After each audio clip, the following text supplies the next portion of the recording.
No more overthinking. You've done enough of it. You've played out every possibility in your head, rehearsed every worst-case scenario, and drained your energy imagining outcomes that were never yours to control. It has kept you up at night, stolen your peace, and made you doubt blessings that were already on their way. Overthinking doesn't solve problems, it creates new ones. It doesn't make you wiser, it just makes you tired. Somewhere along the way, you started believing that if you could just think a little harder, analyze a little deeper, or prepare a little longer, you could prevent pain, avoid mistakes, and make life behave exactly how you want it to. But life was never meant to be mastered by overthinking. It was meant to be lived with trust. Every moment you've spent trying to figure out what's next has taken you away from what is now. The present has become a place you pass through, not a place you reside in. Your heart is always ahead of you, worrying about what might go wrong, who might leave, what if this doesn't work, what if that wasn't the right choice. And slowly, over time, you begin to think that this is normal, that living in this mental war zone is just a part of being responsible, of being cautious. But the truth is, it's not caution, it's fear. And fear dressed up as caution will only paralyze you. You won't move forward, you won't heal fully, and you won't recognize peace even when it's placed right in front of you, because overthinking is loud, and peace is quiet. You can't hear them both at the same time. What overthinking truly does is disconnect you from your creator. It's a silent sign that the heart is relying more on itself than on the one who holds every answer. Because if you really believed that he is in control, that his plan is flawless, that his timing is precise, and that his knowledge encompasses everything you don't know, then why are you exhausting yourself trying to control what was never yours? Why are you carrying the burden of the unseen, when the one who sees all has already promised that he will take care of you? Let that sink in. Let that truth be louder than your anxiety, louder than your doubts, louder than your thoughts. You were not created to figure everything out. You were created to walk with trust. There's a kind of calm that enters your life when you start replacing overthinking with prayer. When instead of rehearsing the problem, you surrender it. When instead of magnifying the fear, you magnify your faith. You stop asking, what if everything falls apart? And you start asking, what if everything falls into place exactly as it should?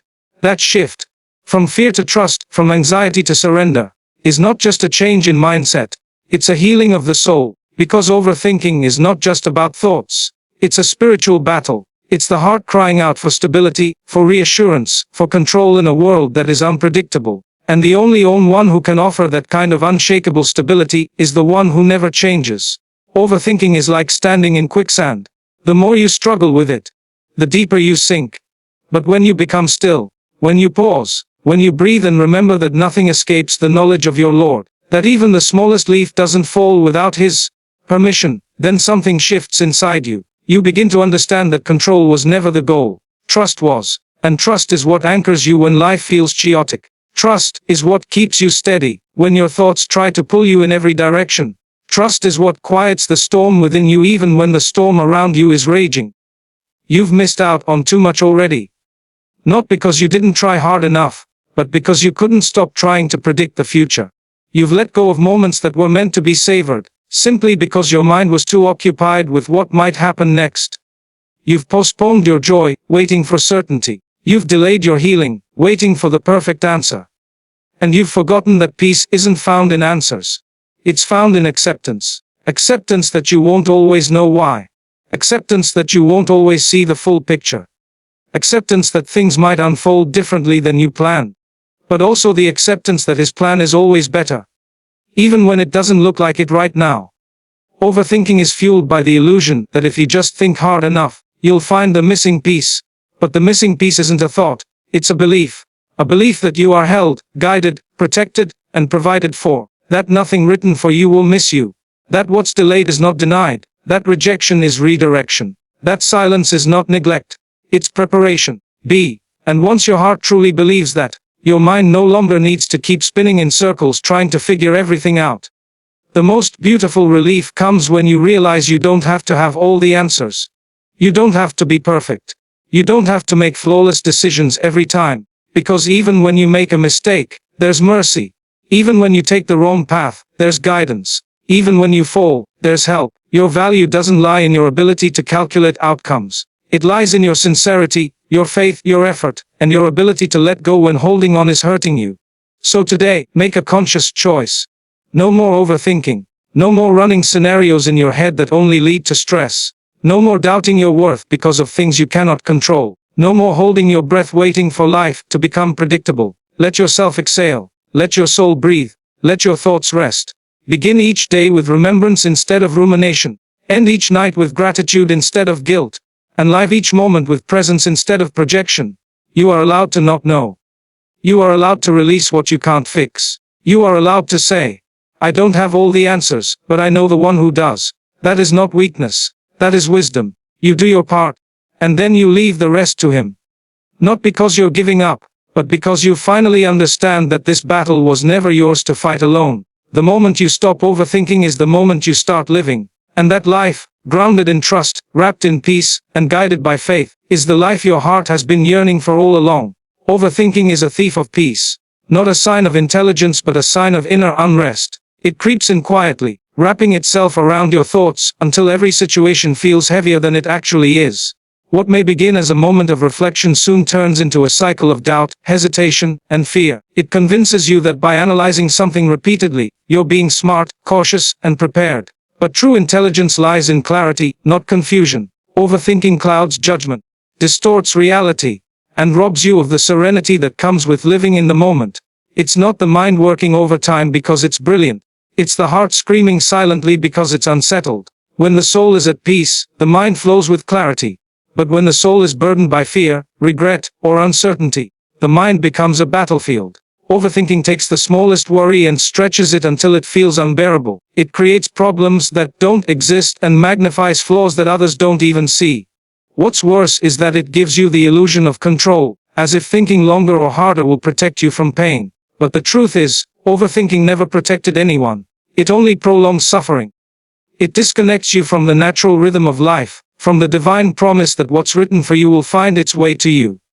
With ease, with effort, and with faith, not with obsessive thought. Overthinking often stems from a place of deep insecurity. A heart that hasn't healed, a soul that's been wounded, or a past that hasn't been fully released can feed the cycle of mental unrest. It's a coping mechanism for a person who doesn't feel safe letting go. They feel that if they just keep thinking, they might avoid mistakes, prevent heartbreak, or somehow control the future. But what actually happens is they begin to mistrust their own intuition.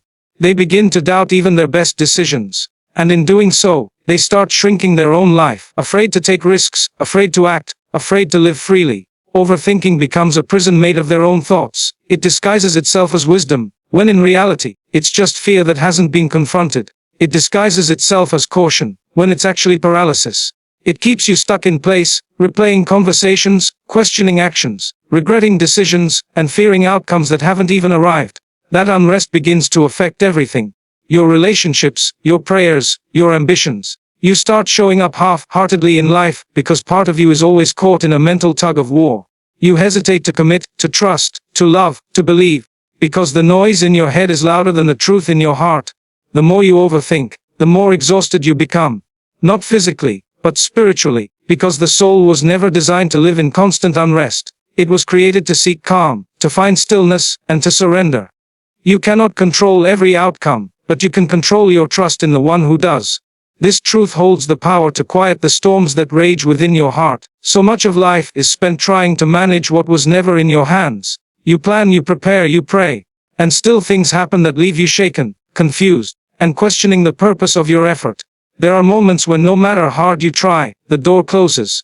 No matter how well you speak, someone misunderstands. No matter how sincere your intention, things still fall apart. And that's when the test begins.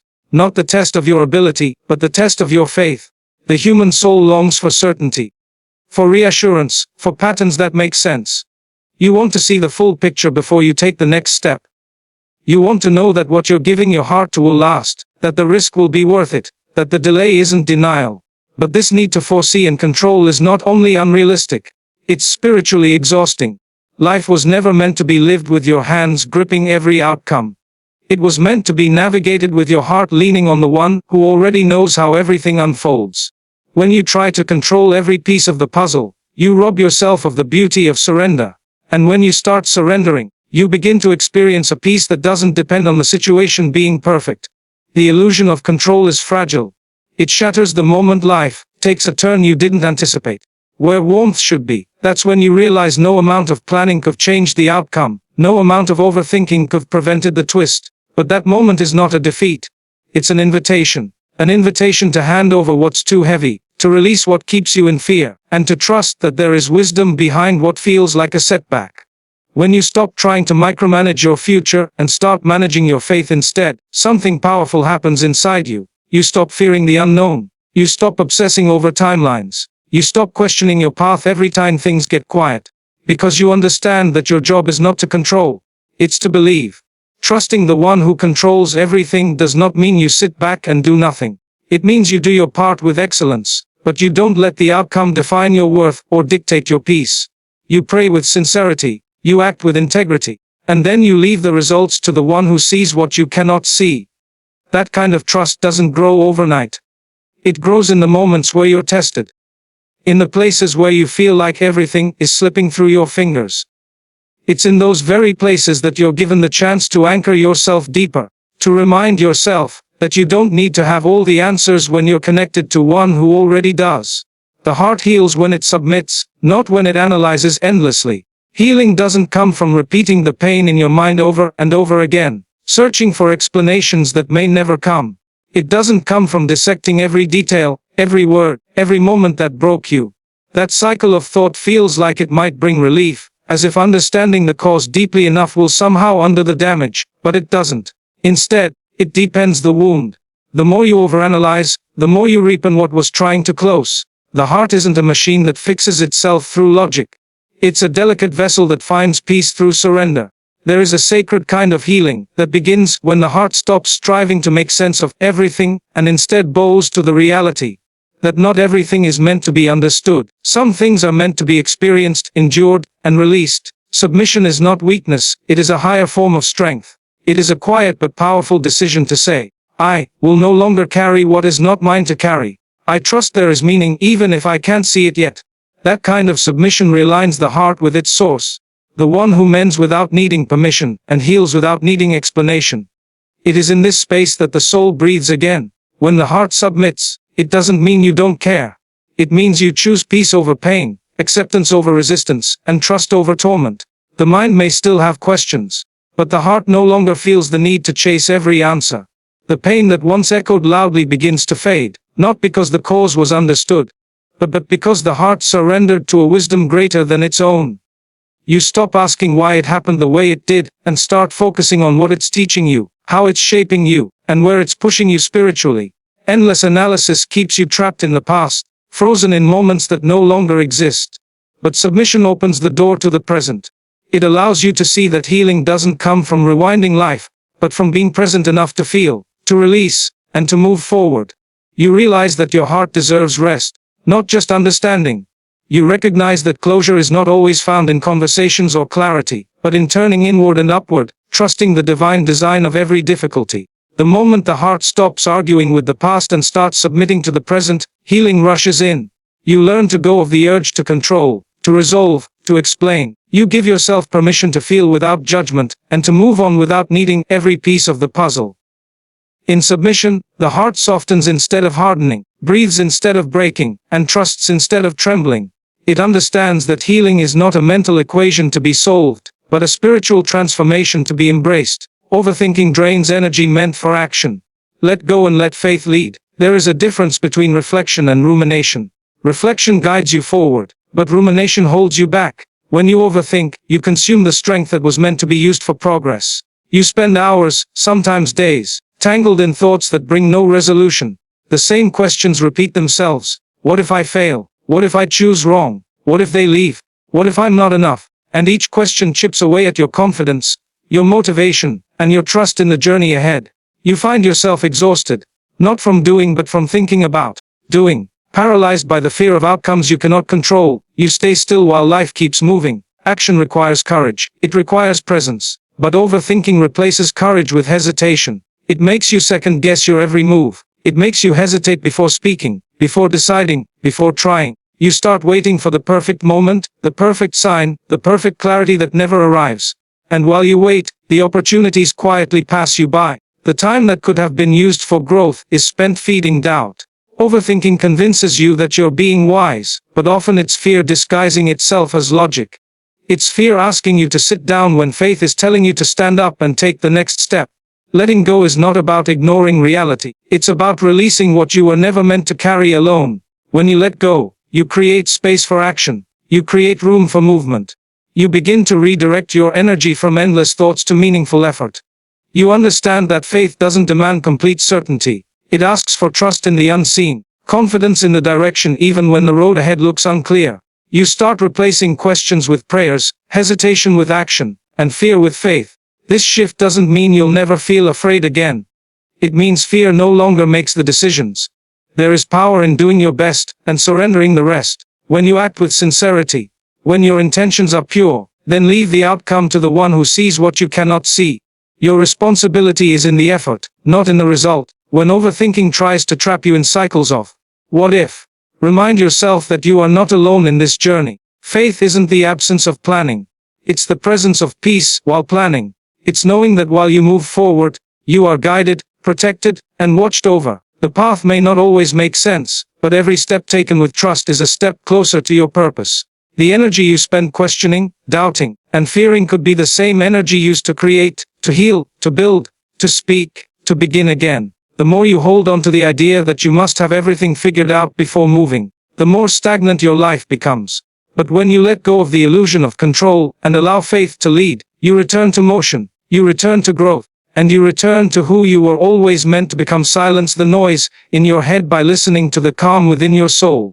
There is a voice inside you that knows peace, that remembers stillness, that isn't shaken by the chaos of the world or the uncertainty of tomorrow. But that voice is often drowned by the constant chatter of your thoughts. Thoughts fueled by fear, comparison, pressure, and expectations. The noise in your head can be overwhelming. It demands answers, creates imaginary scenarios, replays past conversations, and fixates on what could go wrong. It doesn't let you rest. It follows you through your day, creeps into your quiet moments, and keeps you company even when you're surrounded by people. You might smile on the outside, but inside, there's a constant current of noise pulling your attention away from the present. This noise is not always loud in volume, but it's heavy in weight. It wears you down slowly. You find yourself unable to enjoy the moment you're in because your mind is always elsewhere. Worried, planning, doubting, or overanalyzing. You begin to feel distant from your own self, disconnected from your purpose, detached from what truly matters. But the soul knows the way back. Within you is a stillness that doesn't depend on external calm. It is accessed not through thinking more, but through surrendering more. Not through analyzing every feeling, but where warmth should be, but through acknowledging the presence of the one who gave you those feelings and can heal them without needing to explain them. The calm within your soul is not reactive to what people say or what life throws at you. It is rooted in something deeper. A sacred trust that everything has its time, and that your role is not to carry every burden, but to listen to what the soul is whispering beneath the noise.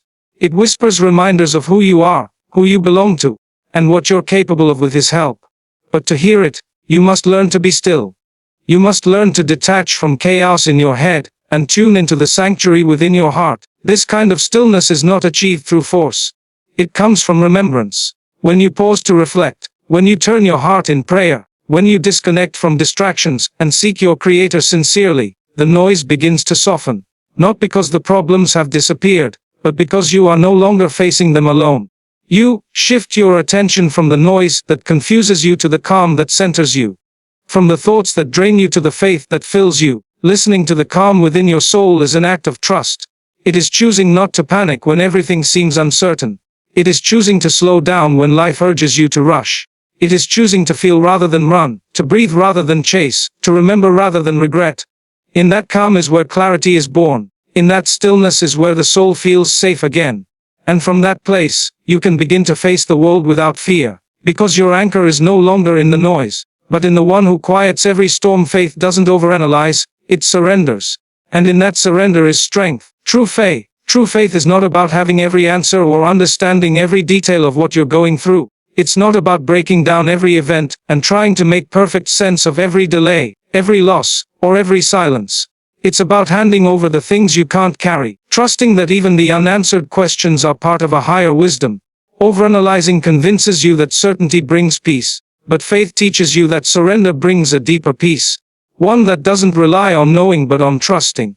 There's a limit to how much your mind can grasp. Some things will always remain beyond your understanding, not because you're incapable, but because they are part of a divine plan that unfolds in ways far greater than human comprehension. When you try to control every element of your life through analysis and prediction, you end up weighed down by the unknown. But when you begin to surrender, not in weakness but in trust, you step into a strength that isn't shaken by confusion. It's a quiet strength that allows you to keep going, even when you don't know what's next, because you're anchored by something greater than your own reasoning. Faith is not the absence of struggle, but the presence of surrender in the middle of it. It's choosing to believe that your journey is guided, even when the road ahead is unclear. Overanalyzing makes you feel stuck. You start questioning your decisions, your worth, your timing, your progress. You keep revisiting the past and rehearsing the future in your head, trying to control what already happened or what hasn't even come yet. But faith calls you to be present. It tells you to do your best and then let go, because your responsibility ends at the effort, not the outcome. Surrendering through faith is not giving up, it's giving over. It's saying, I don't know how, but I trust you do. I don't understand why, but I believe you see the full picture. That shift from analyzing to surrendering transforms the heart. You stop looking for signs in everything and start seeking peace in prayer. You stop demanding answers from the world and start listening to the quiet guidance placed in your soul. You begin to value what you feel spiritually over what you can calculate logically. This kind of surrender isn't passive, it's powerful. It requires courage to put your trust where your eyes cannot see. It demands humility to admit that you don't know, and strength to move forward anyway. Every time you release what you were trying to control, you grow lighter. Every time you surrender what you were trying to figure out, you grow stronger. And with each moment of surrender, your heart learns to rest, your mind learns to breathe, and your soul reconnects with the one who has never left your side.